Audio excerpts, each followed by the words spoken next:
Subhanallah, subhanallah, subhanallah, alhamdulillah, Allahu akbar. Subhanallah, alhamdulillah, Allahu akbar. Subhanallah, alhamdulillah, Allahu akbar. Subhanallah, alhamdulillah, Allahu akbar. A'udzubillahi minasyaitonirrajim. Bismillahirrahmanirrahim. Assalamualaikum warahmatullahi wabarakatuh. Alhamdulillah, muslimin muslimat yang dirahmati Allah sekalian. InsyaAllah kita sama-sama memulakan dengan 10 ayat terawal dan terakhir surah Al-Kahfi disusuli dengan Al-Fatihah.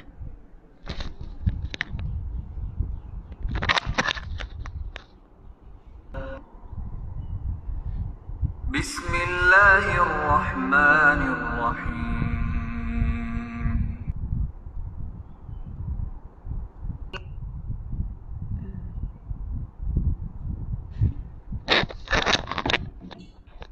Amin, amin ya rabbal alamin. Subhanallah, subhanallah, alhamdulillah, Allahu akbar. A'udzubillahi minasyaitonirrajim. Bismillahirrahmanirrahim. Assalamualaikum warahmatullahi wabarakatuh. Alhamdulillah, alhamdulillah, summa alhamdulillah.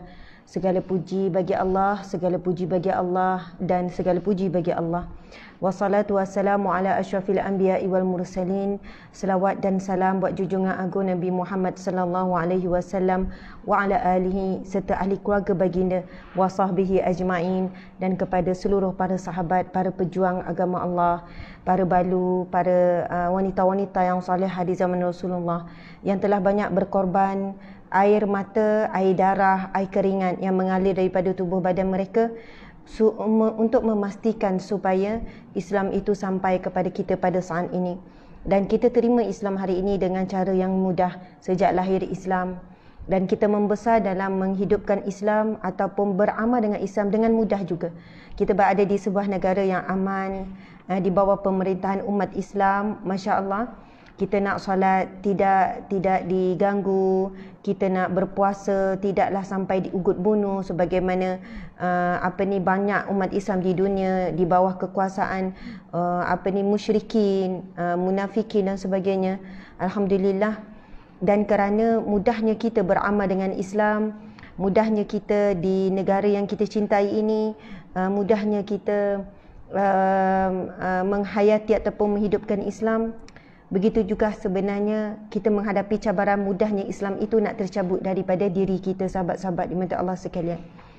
Jika sahabat-sahabat kita contohnya di Rohingya, di China, apa dulu encik suami, China kawasan Uyghur contohnya, umat Islam di Uyghur, wanita nak tutup aurat sampai diugut bunuh, ditarik, nak pakai tudung baju labu sikit dipotong.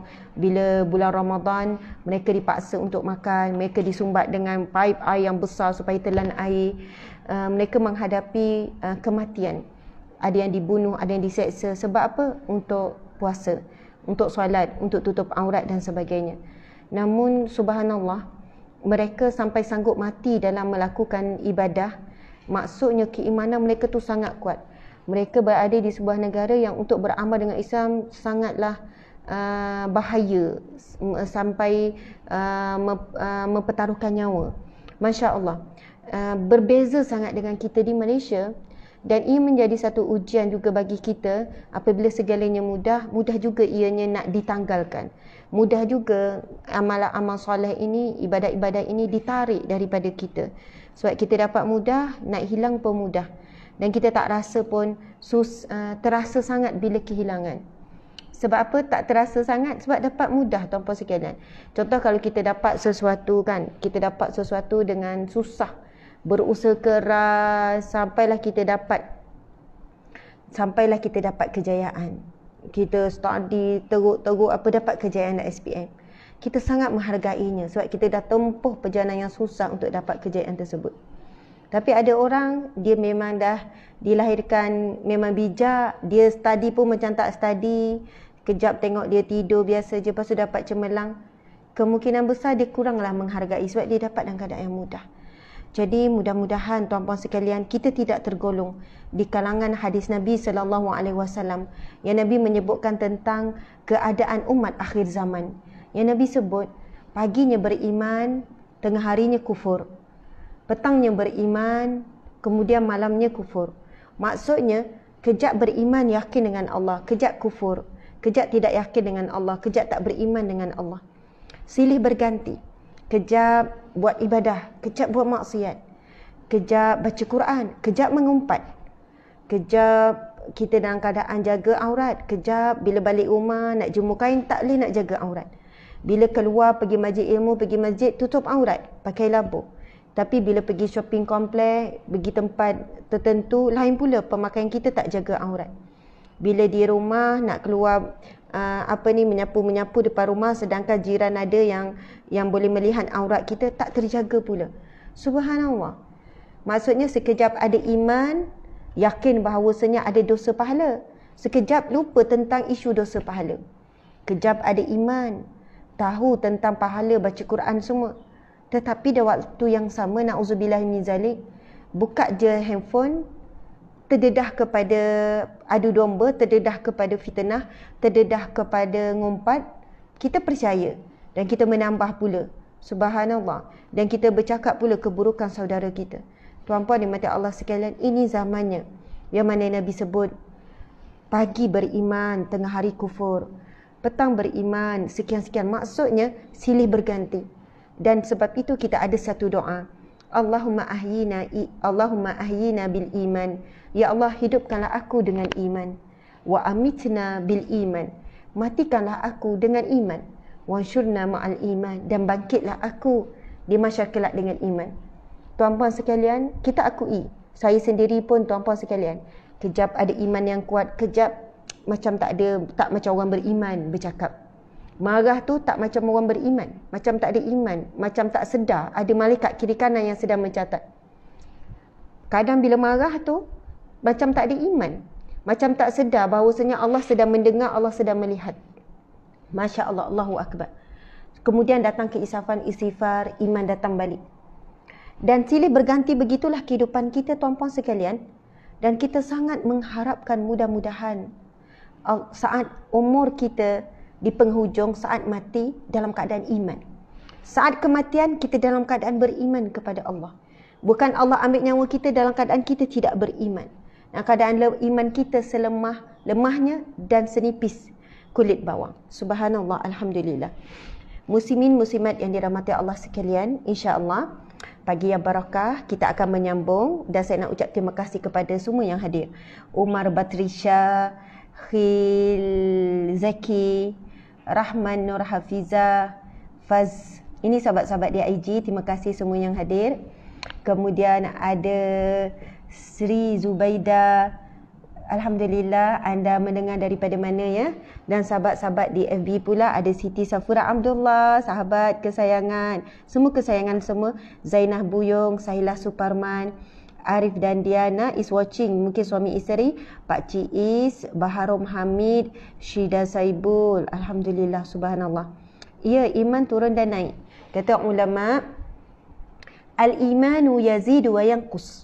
Al-imanu yazidu wa yanqus.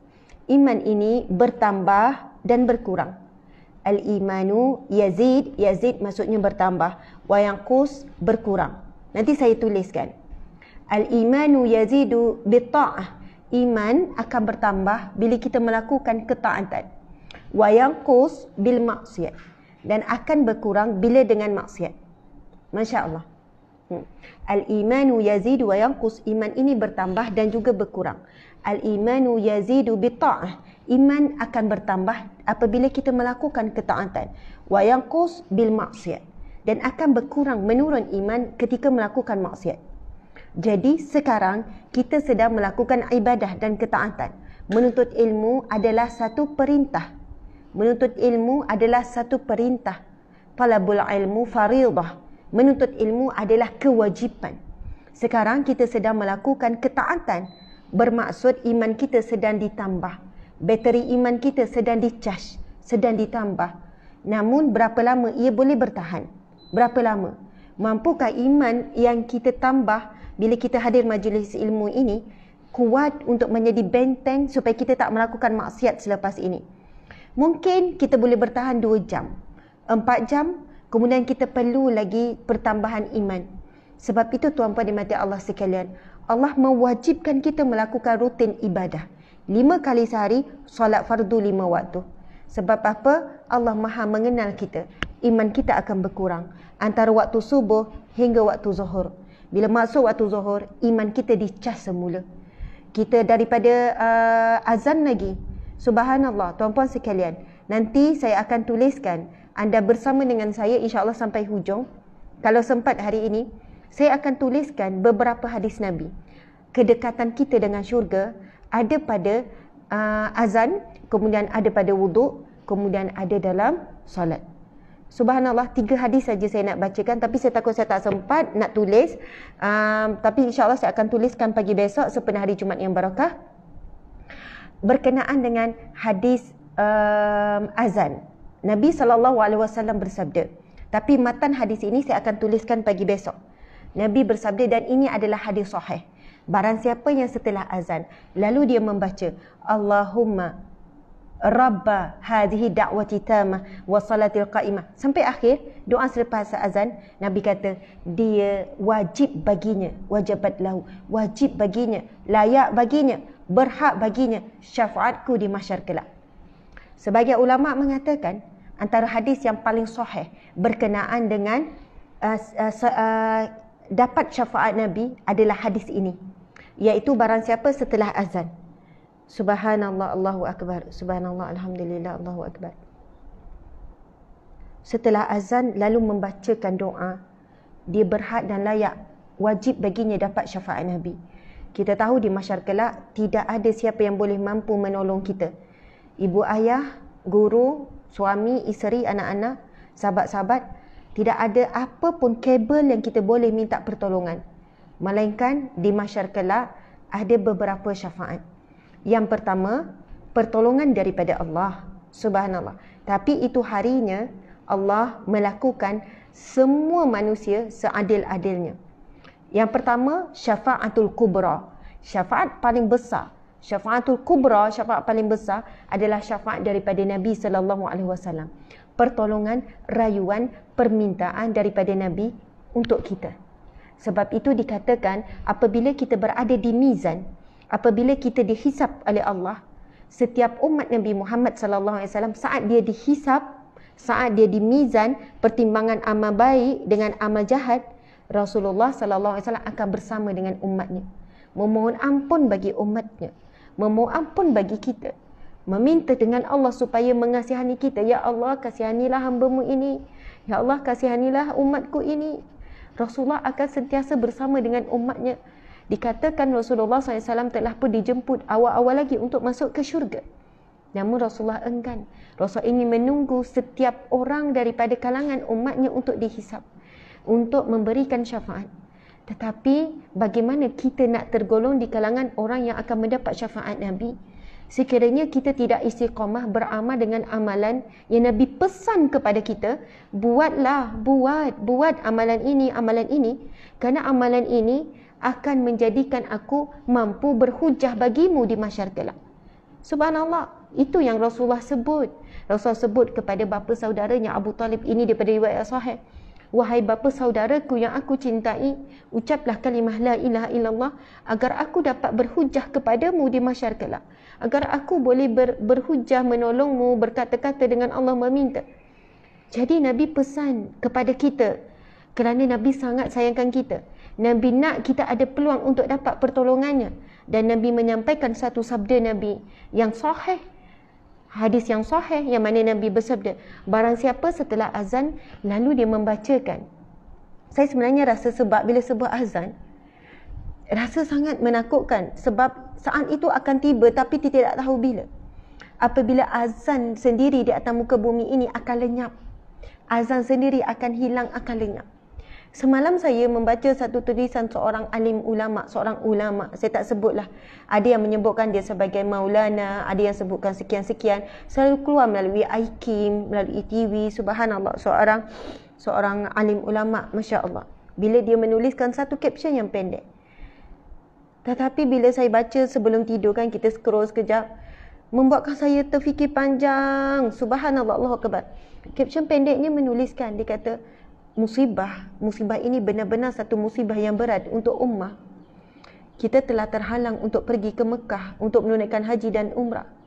Kita telah terhalang untuk menunaikan solat berjemaah 5 waktu, yang mana pahala yang sangat besar. Melangkah ke masjid sendiri pahala yang sangat besar, tuan-puan sekalian. Solat berjemaah pahala yang sangat besar. Kita terhalang untuk solat Jumaat, dia kata. Dan sekarang kita mula terhalang untuk menunaikan ibadah korban. Ibadah korban sangat terhad. Tidak dibenarkan untuk pihak Masjid Surau untuk melakukan ibadah korban di pekarangan dan sebagainya. Dan tidak tahu apa lagi ibadah yang akan terhalang daripada musibah ini, muslimin muslimat dimati Allah sekalian. Sebab itu kita takut kita akan melalui saat di mana azan sendiri tidak dibenarkan. Maksudnya Bilal muazzin tidak dibenarkan untuk ke masjid. Keadaan dah semakin bahaya, na'udzubillah min zalik, sehingga tidak kedengaran lagi azan yang betul-betul, azan yang fizikal, azan yang betul-betul. Azan melalui telefon, melalui TV ni adalah azan digital. Tuan-puan dimati Allah sekalian. Jadi sementara masih lagi kita mampu mendengar seruan azan, bila dengar azan, tolong hentikan segala apa yang kita lakukan urusan dunia, lalu jawab azan, tuan-puan sekalian, jawab Allahu Akbar, Allahu Akbar, kita jawab Allahu Akbar. Itu ada hadis Nabi SAW. Tapi selepas azan, tolong baca doa. Setelah azan, jangan kita tinggalkan Allahumma rabbah zida'wati tamah. Nabi kata, layak, berhak, soalnya wajib baginya syafaatku di mahsyar kelak. Setelah kita ambil wuduk, tuan-puan sekalian, jangan tinggalkan doa setelah wuduk. Apa doa setelah wuduk? Asyhadu an la ilaha illallah wa asyhadu anna Muhammadan abduhu wa rasuluh. Allahumma ja'alni minat tawabin wa ja'alni minal mutatahhirin wa ja'alni min ibadika salihin. Sahabat-sahabat boleh cari dalam internet doa selepas wuduk. Nabi SAW bersabda, barang siapa yang mengambil wuduk dan menyempurnakan wuduknya, lalu dia membaca doa wuduk tu, tuan-puan dan puan-puan sekalian, Nabi kata akan terbuka baginya 8 pintu syurga. 8 pintu syurga. Dan setelah itu kita pun mula menunaikan salat. Kita pun angkat takbir. Allahu Akbar. Allahu Akbar. Kemudian Nabi menyebutkan, ini saya akan sebutkan 3 hadis ini besok. Tuan-puan sekalian, pagi Jumaat yang berakah saya akan tulis, saya akan share dengan tuan-puan sekalian, mungkin ada yang ragu-ragu. Cerita tentang bacaan doa iftitah ni, ada cerita seorang sahabat Nabi sekian-sekian, esok saya akan detailkan. Namun Nabi menyebutkan barang siapa yang setelah angkat takbir Allahu Akbar, lalu dia pun baca Allahu Akbar kabira walhamdulillahi katsira wa subhanallahi bukratan wa asila, doa iftitah. Nabi berkata sesungguhnya pintu langit sedang dibuka oleh Allah. Siapa yang solat Allahu Akbar lalu dia baca doa iftitah, Nabi kata akan dibuka baginya pintu langit. Maksudnya doa kita diangkat oleh Allah. Tuan-puan dimati Allah sekalian, doa iftitah solat itu sendiri membawa masuk as-salah, membawa masuk ad-doa. Daripada awal sampai kita bagi salam, kita sedang berdoa dengan Allah, meminta permintaan yang telah diaturkan oleh Allah. Permintaan apa yang kamu perlu minta dalam solat? Bermula dengan Al-Fatihah, ia ada satu doa. Bermula pada sampai rukuk, sujud, duduk antara sujud, tahiyat, semua adalah untaian doa demi doa, pujian demi pujian kepada Allah yang telah ditetapkan oleh Allah. Kamu salat, kamu wajib baca ini, tak baca ini, rukun qauli ini, kamu tak sah salat. Siapa yang menyusun? Allah. Allah menyusun untuk kita apa yang kita perlu minta di dalam salat. Ia sangatlah hebat kalau kita memahami pengertian setiap untaian doa dalam salat. Kerana semua yang kita minta dalam salat, apa yang kita perlukan dunia dan akhirat. Dan Allah jadikan ia satu rutin yang wajib. Masya Allah. Dan siapa yang memulakan salat dengan doa iftitah, maka Nabi SAW sebut sesungguhnya pintu langit terbuka untuk orang yang menunaikan salat dalam keadaan dia mulakan dengan doa iftitah. Dan doa yang dia sebut di dalam salat satu demi satu, tuan-puan sekalian, Allah angkat, Allah angkat, Allah angkat. Cuma waktu bila Allah mustajab, waktu bila Allah makbulkan, waktu bila Allah tunaikan permintaan kita itu ada dalam kebijaksanaan Allah Subhanahu wa taala. Allahu Akbar, muslimin muslimat dimati Allah sekalian. Itu di antara mukadimah kita pada hari ini, dan kita akan menyambung pengajian kitab Riyadhus Shalihin. Masya Allah, kita akan membacakan hadis yang telah pun siap sedia ditulis. Tuan-puan dimati Allah sekalian, kepada siapa yang ada kitab boleh buka muka surat, Masya Allah, muka surat yang ke mana muka surat yang ke-30. Boleh buka muka surat 30.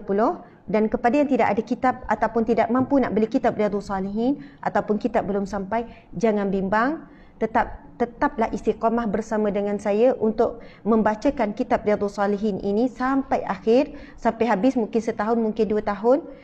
Moga Allah panjangkan umur kita. Anda kalau tak ada kemampuan, anda jangan bimbang. Setiap hadis yang saya bacakan, insya-Allah semuanya kita bagi tahu hadis ini hadis-hadis yang sahih riwayat Bukhari dan Muslim. Anda boleh saja sediakan pen dan kertas, nota yang paling murah pun tak ada masalah, sebab saya akan tuliskan nota, anda boleh salin. Tak mampu nak salin, tengok saja. Nabi SAW bersabda, "Man salaka tariqan yatamisu fihi ilman sahalallahu lahu tariqan ila jannah." Barang siapa yang menempuh perjalanan yang berada di majlis ilmu, sahalallahu lahu tariqan ila jannah, Allah akan permudahkan jalan ke syurga. Kalau benar kita nak syurga, istiqamah di majlis ilmu, sebab di sini ada jalan-jalan ke syurga. Dan Nabi SAW bersabda lagi, barang siapa yang menuntut ilmu, yang menyampaikan ilmu, kedua-duanya, subhanallah, maka dia sedang didoakan oleh makhluk Allah yang lain. Disebutkan ini hadis yang sahih, bahkan Nabi kata seluruh makhluk mendoakannya, bahkan ikan-ikan di lautan turut mendoakannya. Bila kita berada di majlis ilmu itu mengingatkan kita majlis ilmu yang benar, membacakan hadis Nabi, membacakan firman Allah, ada adab, ada akhlaknya. Tuan-puan dimati Allah sekalian, kita sedang didoakan oleh para malaikat. Nabi SAW bersabda akan dinaungi oleh para malaikat dan binatang-binatang turut mendoakannya. Tuan-puan dimati Allah sekalian, kita mula hidup kita, harian kita dengan majlis ilmu. Pada majlis ilmu kita telah pun memula dengan didoakan oleh malaikat dan juga didoakan oleh para makhluk Allah yang kita tidak dengar. Masya Allah. Muslimin muslimat yang dimati Allah sekalian, insya-Allah. Okey, kita akan lihat hadis Nabi yang pertama yang kita akan bacakan pada hari ini, iaitu berkenaan dengan masih lagi dalam topik, subhanallah. Okey, encik suami yang bantu. Okey, kita nak pusing dan encik suami kena naikkan sikit. Subhanallah. Okey, IG pula encik. Okey ya, tuan-puan dan Allah sekalian.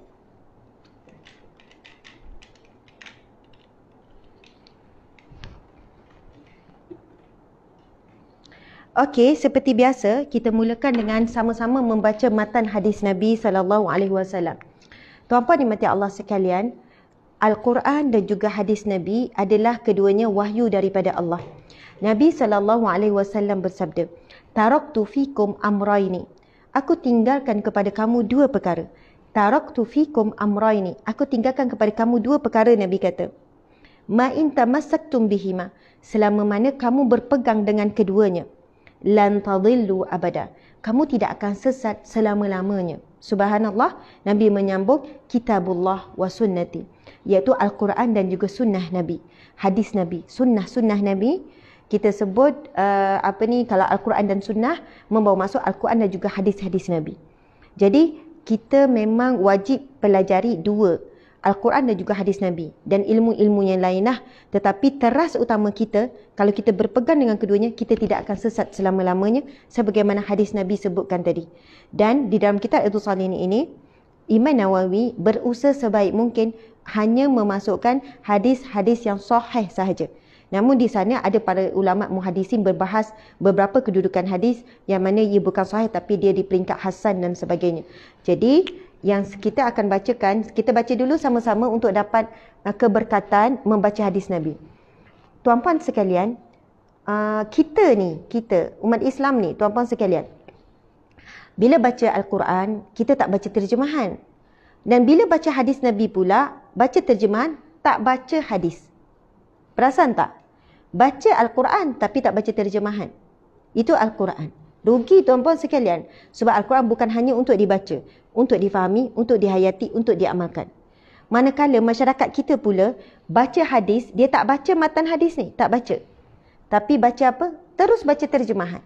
Sedangkan kalau kita baca juga matan hadis, matan tu kita sebutkan hadis tu sendirilah, kita turut mendapat pahala. Kerana apa? Ia juga adalah wahyu daripada Allah namun melalui perkataan Nabi SAW. Sebab itu, bila saya tuliskan hadis ni, saya sangat menggalakkan anda yang berada di rumah sama-sama baca, sama-sama ikut. Okay, are you ready? Encik pun sama ya, encik ikut ya, encik tengok ya. Okay, Bismillahirrahmanirrahim. Wa an Abi Musa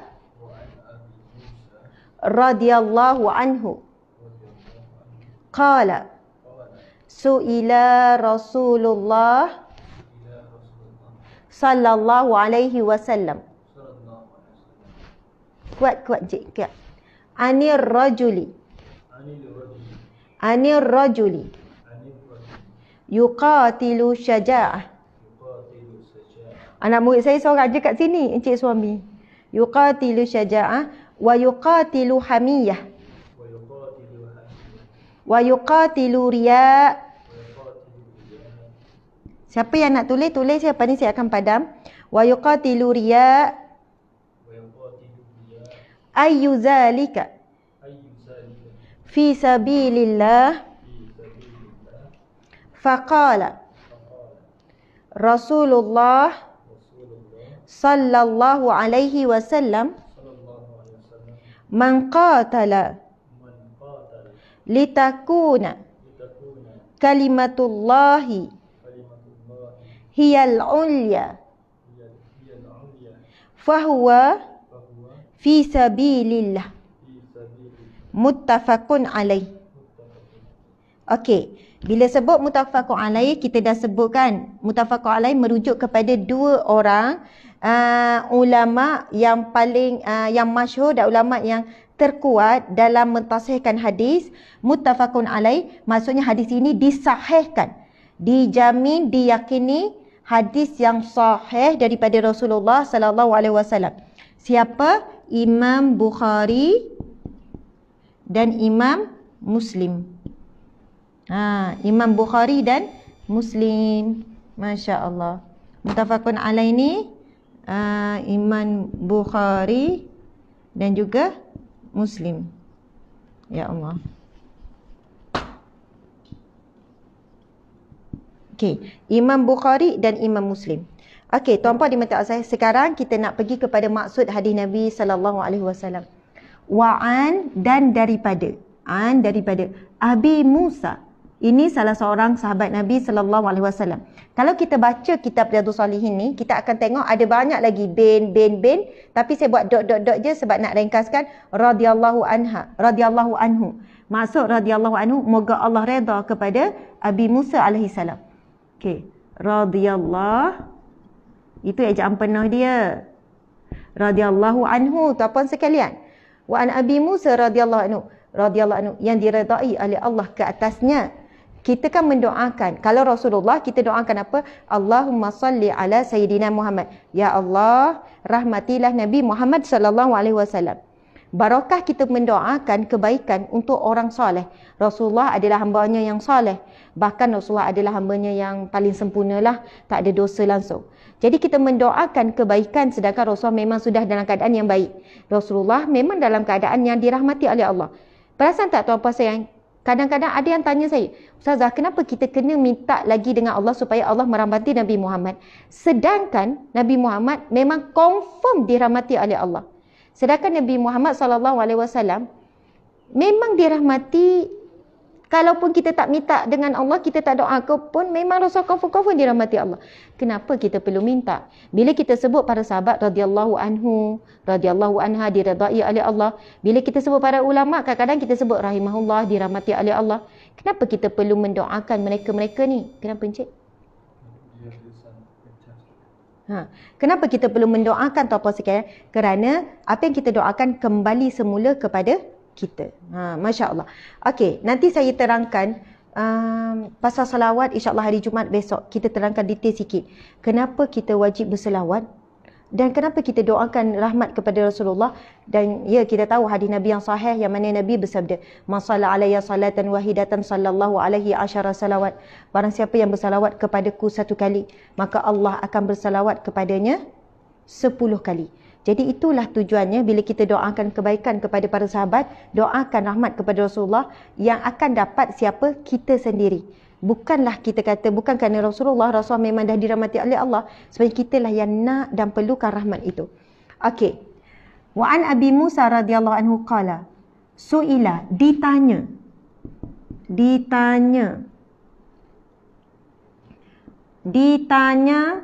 Rasulullah sallallahu alaihi wasallam. Su'ila, ditanya. Rasulullah ditanya. Anir rajuli, tentang seorang lelaki. Anir rajuli, tentang seorang lelaki ataupun pemuda, ataupun tentang seseorang. Ataupun kita boleh sebut juga tentang seseorang. Yuqatilu syaja'ah. Yuqatilu, asal perkataan bunuh. Bunuh. Tapi yang dimasukkan yuqatilu di sini adalah bunuh musuh. Bunuh musuh ataupun kita panggil berperang. Bunuh musuh. Okey. Yuqatilu, yang bunuh musuh ataupun kita sebutkan dengan pergi berperang. Berperanglah. Ini tentang seseorang ataupun lelaki yang pergi ke medan perang dan dia bunuh musuh, pergi berperang, syaja'ah, dengan keberanian, kerana keberanian. Kerana keberanian. Bila dengar je perang, oh, dialah nombor satu. Memang dia berani, memang dia hebat, dia memang tak gentar. Bila ada seruan musuh, seruan perang je, dia yang akan angkat tangan dulu, memang dia sangat berani. Subhanallah. Sahabat ditanya Rasulullah tentang seseorang yang pergi berperang kerana keberanian. Wa yuqatilu hamiyah. Dan ada yang pergi berperang. Okey, hamiyah ni ada beberapa maksud. Ada yang kata kerana sombong. Ada yang kerana, ataupun maksud dia juga fanatik. Okey, hamiyah, kalau kita baca dalam terjemahan dalam hadis Nabi, dalam kitab Riyadhus Shalihin ni, disebut perkataan sombong. Dalam kitab Riyadhus Shalihin yang kedua pula, ini syarah, disebutkan di sini, iaitu fanatik. Fanatik. Maksudnya, dia pergi ni, dia pantang dengan, dia kerana fanatik, dia pantang dengan bangsa dia mempertahankan bangsa. Maksud dia pantang dengan bangsa dia dikutuk. Dia pun pergi serang musuh tersebut. Fanatik terhadap kaum, fanatik terhadap diri sendiri, fanatik terhadap mungkin seseorang yang memang dia sayang sangat kerana orang tersebut. Maksudnya kerana sombong, nak marah, fanatik. Wa yuqatilu riya. Dan ada pula yang pergi berperang kerana riak. Riak ni kita tahulah, tujuan dia pergi untuk dipuji, untuk dikatakan dia tu adalah orang yang berani, orang yang banyak berkorban untuk agama Allah. Lalu sahabat bertanya, ayu dzalika, yang mana satu daripada semua ni? Ayu, yang mana satu? Ayu, yang mana satu? Zalika, daripada semua ni, fi sabilillah. Sahabat bertanya, mana semua ini? Fi sabilillah, yang berperang di jalan Allah. Subhanallah. Ini kita sedang tajuk kita apa? Ikhlas menghadirkan diri. Jadi, sahabat ini bertanya, ada yang pergi berperang kerana apa? Kerana berani. Ada pergi perang kerana sombong, fanatik. Ada yang pergi perang kerana riak. Lepas tu sahabat bertanya, ya Rasulullah, semua pergi perang, semua bawa medan ni, semua dari sudut fizikal semua sama. Ayu zalika, yang mana satu? Fi sabilillah. Fi sabilillah, fi ni di. Sabil, di jalan. Sabil, maksudnya di jalan Allah. Ya Rasulullah, mana satu yang di jalan Allah? Faqala, lalu Rasulullah berkata, faqala, maka berkatalah Rasulullah sallallahu alaihi wasallam, man qatala, barang siapa yang berperang, yang membunuh musuh. Man, siapa? Kan, maka berkatalah Rasulullah sallallahu alaihi wasallam, man qatala litakuna, barang siapa yang berperang untuk. Okey, kita tengok barang siapa yang berperang. Litakuna, saya kena duduk sikit. Litakuna, dengan tujuan ataupun untuk, kalau pendeknya untuk. Dengan tujuan, Encik, okey tak tu? Dengan tujuan kalimatullahi ilahiyal ulia. Kalimah Allah. Kalimah Allah apa? Islam. Kalimah Allah di sini membawa masuk Islam. Ataupun la ilaha illallah Muhammadur Rasulullah. Litakuna kalimatullahi, kalimah Allah hiyal ulia, akan di tempat yang tertinggi.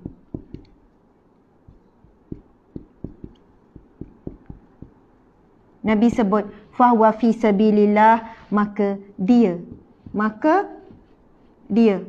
fi sabilillah, di jalan Allah. Muttafaqun alaih, riwayat Bukhari dan Muslim.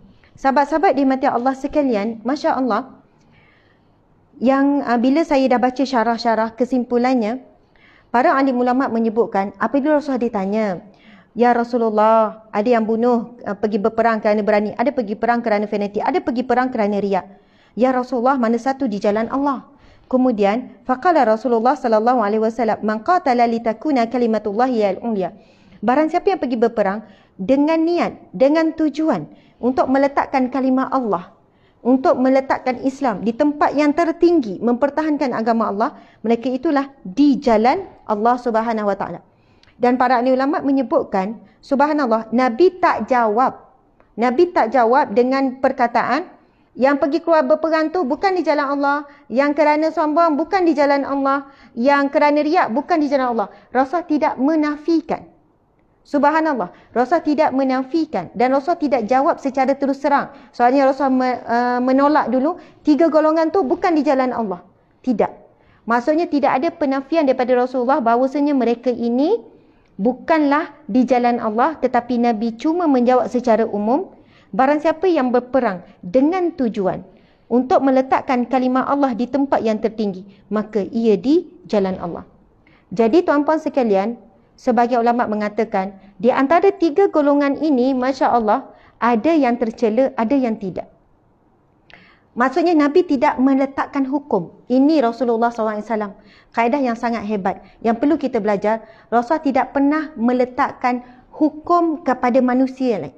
Maksud Rasul tidak menghukumkan terus, yang ni ditolak amalan, yang ni tidak diterima oleh Allah, yang ni. Rasul tidak menunjukkan kepada individu.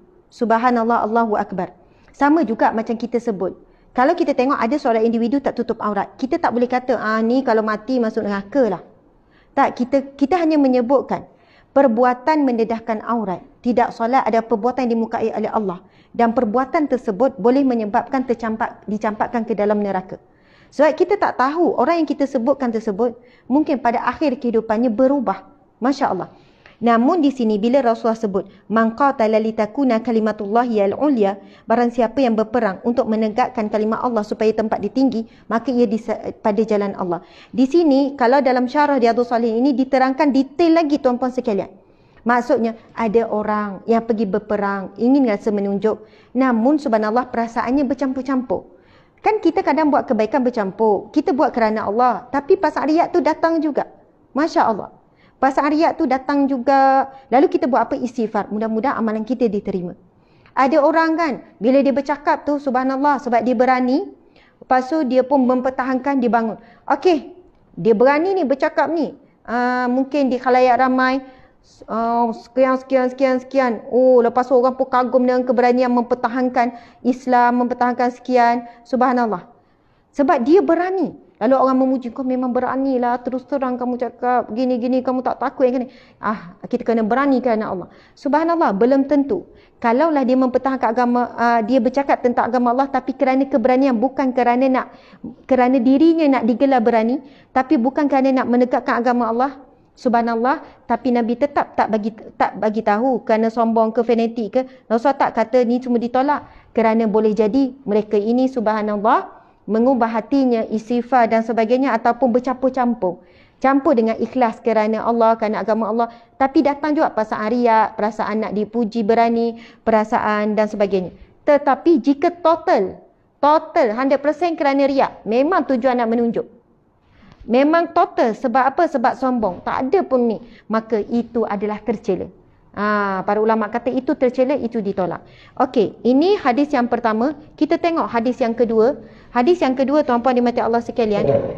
Kita akan masuk sangat ini memang nampak ada kaitan berkenaan dengan bunuh dengan bunuh. Ini keduanya di bawah tajuk ikhlas tu, tuan-puan dan puan-puan sekalian. Dan kalau kita tengok yang ni, peringkat awal saya baca pun kita akan rasa pelik. Sebagaimana sahabat Nabi yang rasa pelik ni. Masya Allah. Okey encik, kita akan baca dulu. Selesai yang tu, kalau nak detailkan memang ada banyak lagi syarahnya. Tapi kita berpindah dah ke hadis yang ke-9. Okey, kita baca ya. Bismillahirrahmanirrahim. Wa an Abi Bakrah anna Nabi sallallahu alaihi wasallam qala izal taqal muslimani bisayfayhima fal qatilu wal maqtul finnar. Qultu ya Rasulullah hazal qatil fama balu al maqtul. Qala innahu kana harisan ala qatli sahibihi. Muttafaqun alaih. Allahu akbar, subhanallah. Okey, sahabat-sahabat dimati Allah sekalian, mari kita tengok hadis Nabi ni. Nabi bersabda daripada Abi Bakrah radhiyallahu anhu. Ni saya tulis ra je ni, maksudnya merujuk kepada radhiyallahu anhu. Anna Nabi, sesungguhnya Nabi sallallahu alaihi wasallam qala, berkata, bersabda. Kan? Okey, qala ni berkata. Tapi kita kan guna perkataan bersabda. Tapi sebut berkata pun tak ada masalah. Sesungguhnya Nabi SAW berkata, bersabda, izal taqa, apabila bertemu. Apabila iza apabila bertemu al-muslimani, dua orang muslim. Ini bukan orang kafir ni, sesama muslim. Dua orang muslim, apabila bertemu dua orang muslim, bisayfaihima, dengan pedang keduanya. Dengan pedang keduanya. Dengan pedang. Hima ni kembali kepada dua orang ni. Dengan pedang keduanya. Okey, Nabi bersabda, apabila bertemu dua orang muslim dengan pedang keduanya, bisayfaihima, dengan kedua pedang, dua-dua orang pegang pedang. Fal qatil, maka yang membunuh,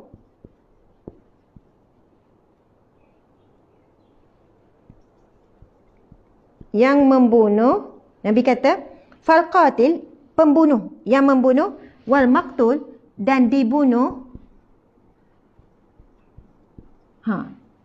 Nabi kata fal qatil, yang bunuh dan yang dibunuh, finnar, di dalam neraka. Fi dalam ni neraka. Allahu akbar. Nabi sebut yang membunuh dan dibunuh, dua-dua dalam neraka. Dua-dua dalam neraka. Kalau fikir logik, kenapa yang dibunuh pun dalam neraka? Kalau kita fikir logik akal kita, yang membunuhlah dalam neraka. Kenapa yang dibunuh pula dalam neraka? Lalu soalan yang sama ditanya oleh Abi Bakrah. Qultu, lalu aku berkata, aku ni siapa? Abi Bakrah. Ya Rasulullah, wahai Rasulullah, hadzal qatil, ini pembunuh, memang layak ini pembunuh, hadzal qatil. Hadzal qatil membawa maksud pembunuh patutlah dalam neraka. Dia kata hadzal qatil, pembunuh ni memang layaklah dalam neraka ya Rasulullah.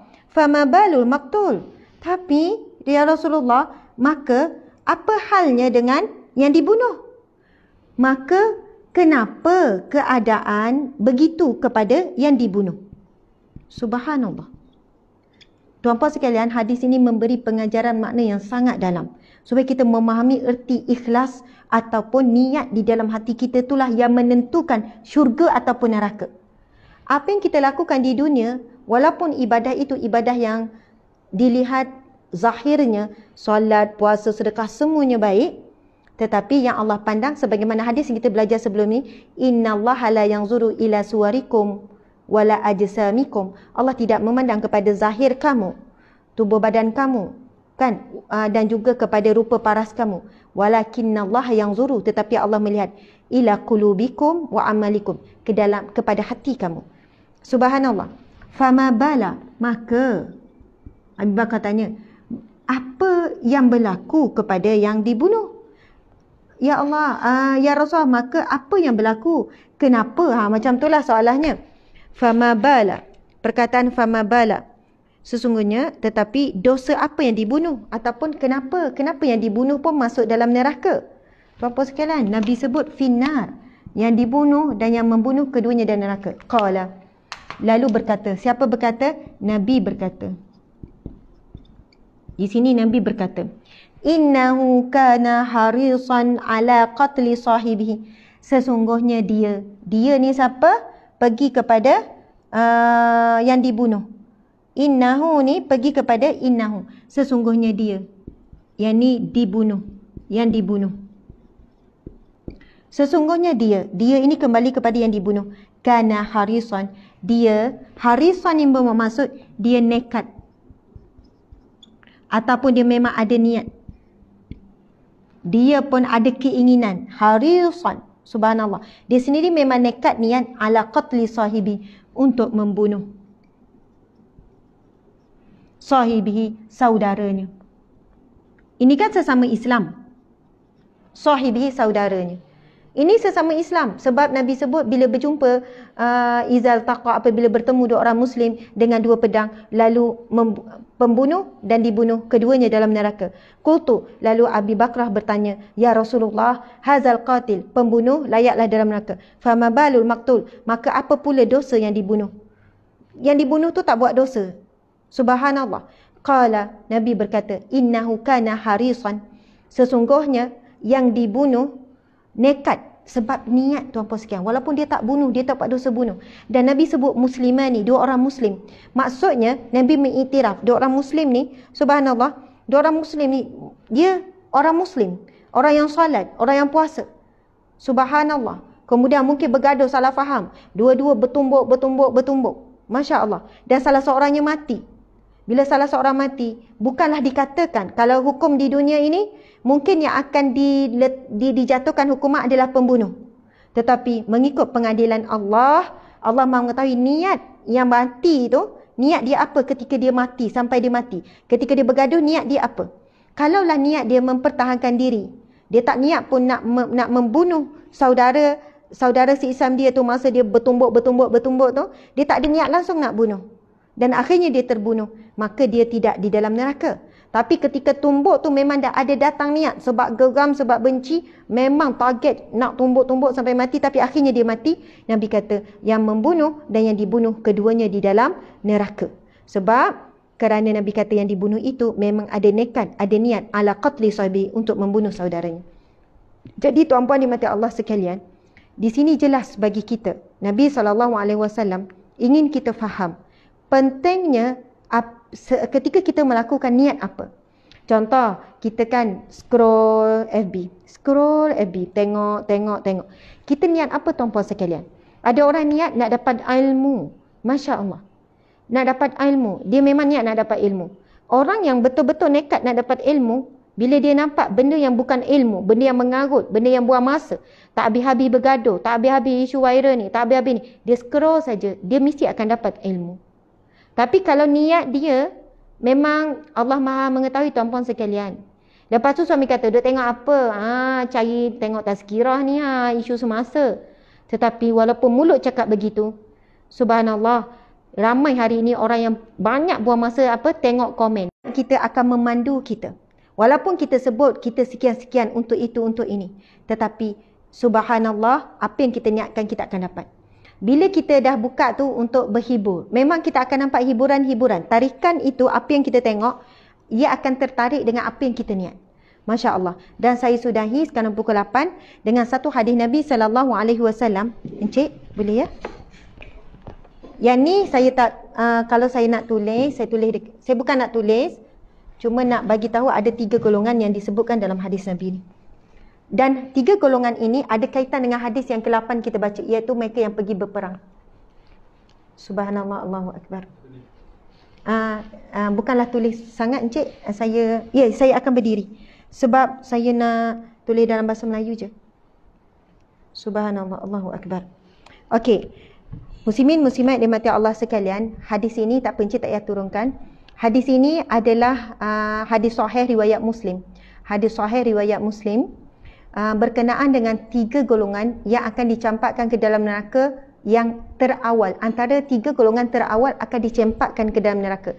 Cara 3 golongan ini dicampakkan ke dalam neraka ialah mereka diseret mukanya ke bawah. Na'udzubillah min zalik, na'udzubillah min zalik. Malaikat maksudnya pegang kaki, menyeret wajahnya ke bawah, seret tak tahu berapa jauh jarak, kemudian dicampakkan ke dalam neraka. Subhanallah, na'udzubillah min zalik. Ini disebutkan dalam satu hadis daripada riwayat Abu Hurairah radhiyallahu anhu. Rasulullah sallallahu alaihi wasallam bersabda yang bermaksud. Saya terus baca maksud ya. Sesungguhnya, mungkin Encik boleh kembangkan sikit Encik. Encik kembangkan saja, Encik tak payah turunkan. Okey, kembangkan.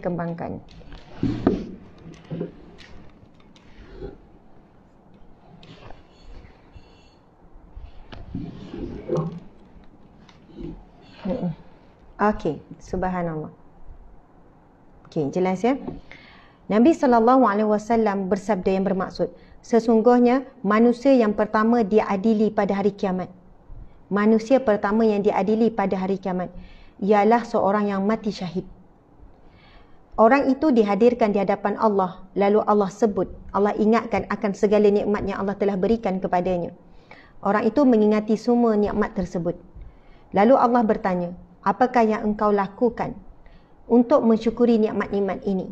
Orang itu menjawab, aku berjuang di jalanmu sehingga terbunuh. Okey, tuan-puan sekalian. Hadis ini hadis sahih riwayat Muslim.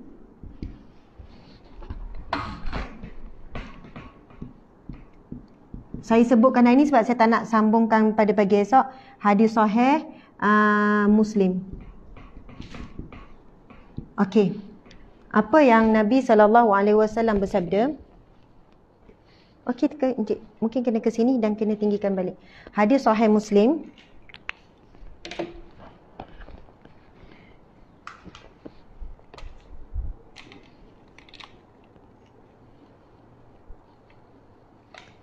Okey, subhanallah. Yang pertama, dalam hadis ini Nabi sebut golongan terawal. Golongan terawal. Nabi sebut sesungguhnya manusia yang pertama ataupun golongan yang terawal yang diadili. Yang diadili oleh Allah Subhanahu Wa Taala. Okey. Golongan terawal. Yang pertama iaitu orang yang syahid. Golongan yang kedua iaitu orang yang alim, orang yang berilmu, kemudian orang yang ahli Al-Quran. Ini tergolong di kalangan orang alim lah. Alim dalam Al-Quran, alim dalam hadis, alim ahli Al-Quran, alim dan sebagainya. Golongan yang ketiga yang akan diadili, golongan yang terawal diadili oleh Allah, iaitu dermawan. Maksudnya orang yang banyak bersedekah. Subhanallah. Seorang yang dermawan. Lalu Allah bertanya kepada 3 golongan ini soalan yang sama. Allah bertanya kepada 3 golongan ini soalan yang sama, tuan-puan di mata Allah sekalian. Okey. Saya ingat tak ni Encik? Macam saya ingat je. Okey. Allah bertanya kepada 3 golongan ini soalan yang sama. Soalan apa? Apa yang soalan yang sama iaitu, apakah yang pertama Allah memberitahu dia segala nikmat yang telah Allah berikan, dan Allah bertanya, apakah yang kamu lakukan di atas segala nikmat? Subhanallah. Tuan-puan dimati Allah sekalian. Sekarang saat kita hidup, kita tidak ditanya soalan tersebut. Kita tidak dihitung. Tapi selepas kita mati, kita akan ditanya. Allah akan bentangkan, Allah akan beritahu apa nikmat yang telah Allah berikan kepada kita. Sejak kita berada di alam rahim sampai saat akhir, hembusan nafas terakhir. Apa yang Allah kurniakan kepada kita. Paru-paru percuma, jantung percuma, aliran darah. Allah beri kita nikmat demi nikmat. Setiap saat terhimpun pelbagai nikmat.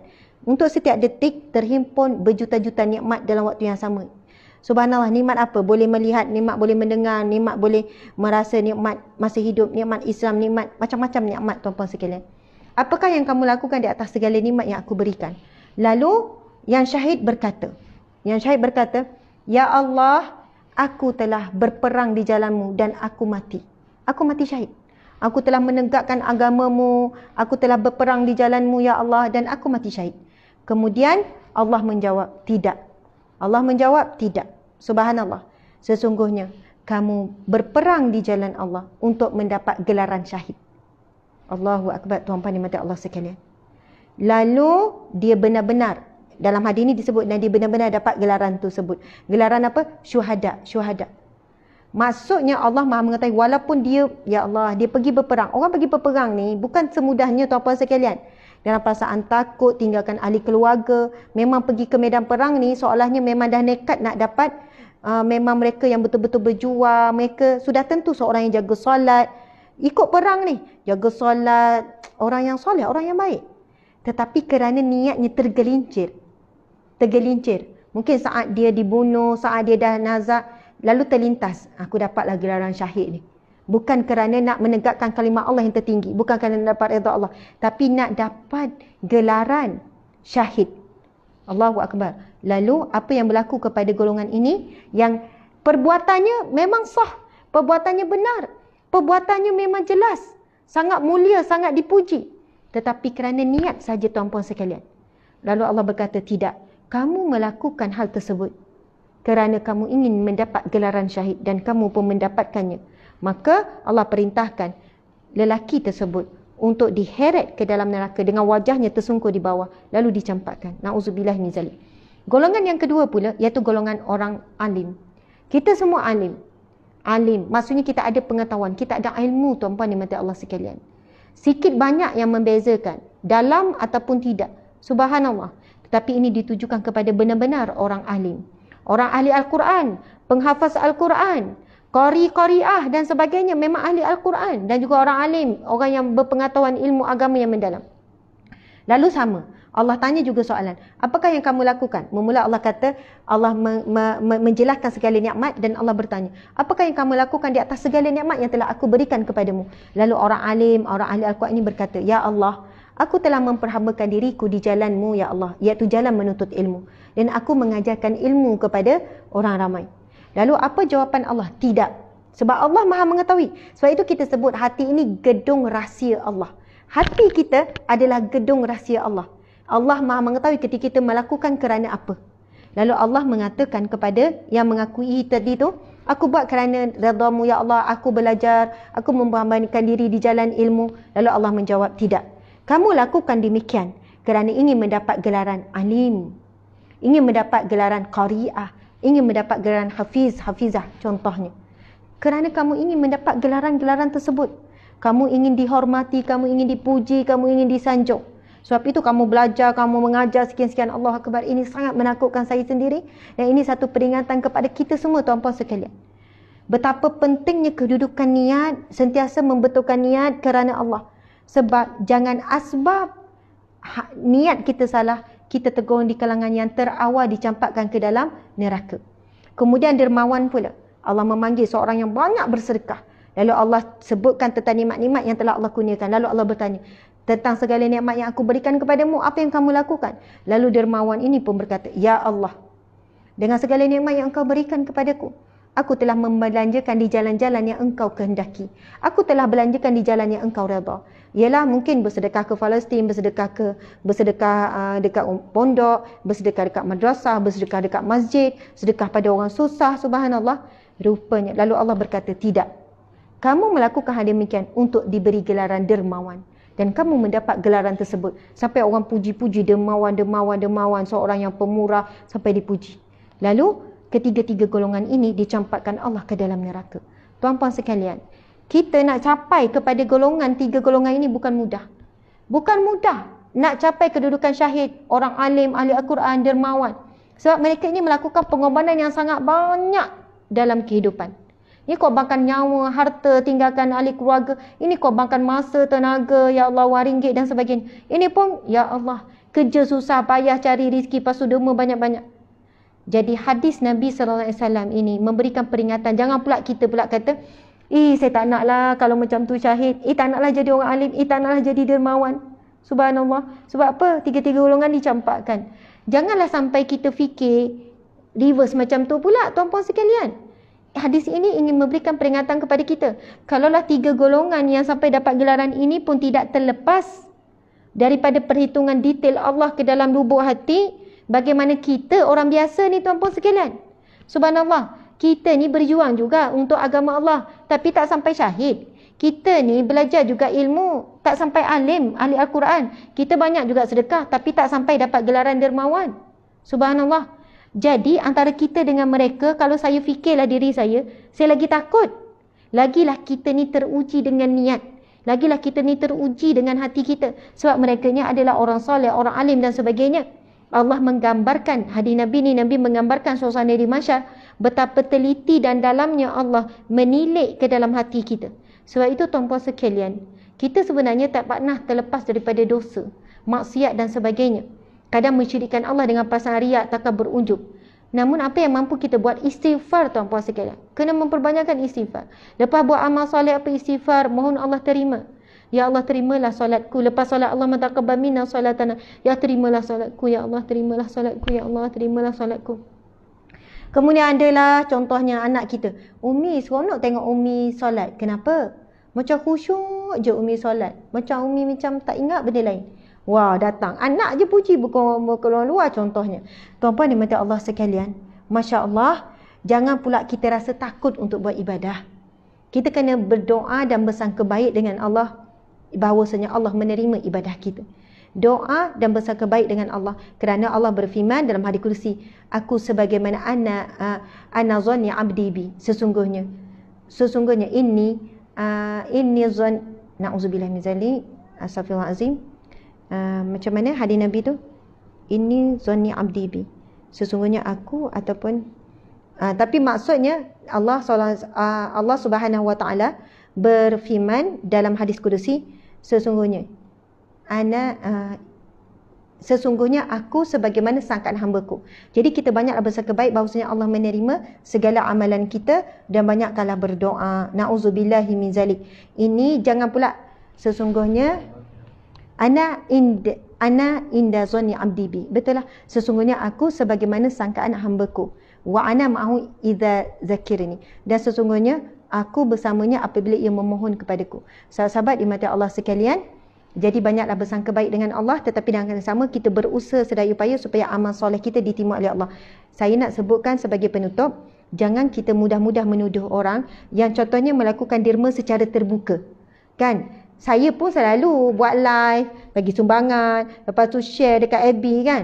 Oh, ni niat nak menunjuk. Sebab apa? Boleh jadi ada orang yang tidak dipuji oleh manusia pun. Tidak dipuji oleh manusia. Dan sedekah dia, orang tak nampak pun. Tapi dia terhapus dengan apa? Ujub, rasa kagum dengan diri sendiri. Dan boleh jadi orang yang memperlihatkan sedekahnya, sebab dalam Al-Quran Allah berfirman untuk golongan yang golongan masuk syurga sekeluarga tu, dan surah Ar-Ra'd ayat yang ke-22 tu, 23, 22, 23 tu, Allah menyebutkan mereka yang melakukan infak, bersedekah secara terangan ataupun sembunyi.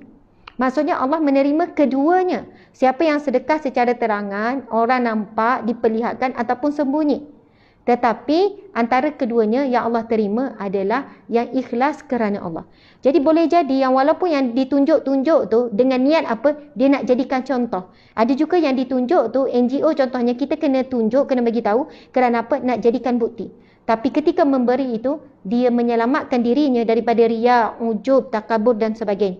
Jadi dalam bab ini, dalam bab soal hati, ikhlas tak ikhlas, riya, ujub, takabur semua tu bukan penilaian kita untuk menilai manusia yang lain. Itu adalah gedung rahsia Allah Subhanahu wa taala. Apa yang mampu kita buat? Perbanyakkan istighfar, mohon ampun dengan Allah, minta supaya Allah terima amal ibadah kita, supaya kita tak tergolong di kalangan golongan ini.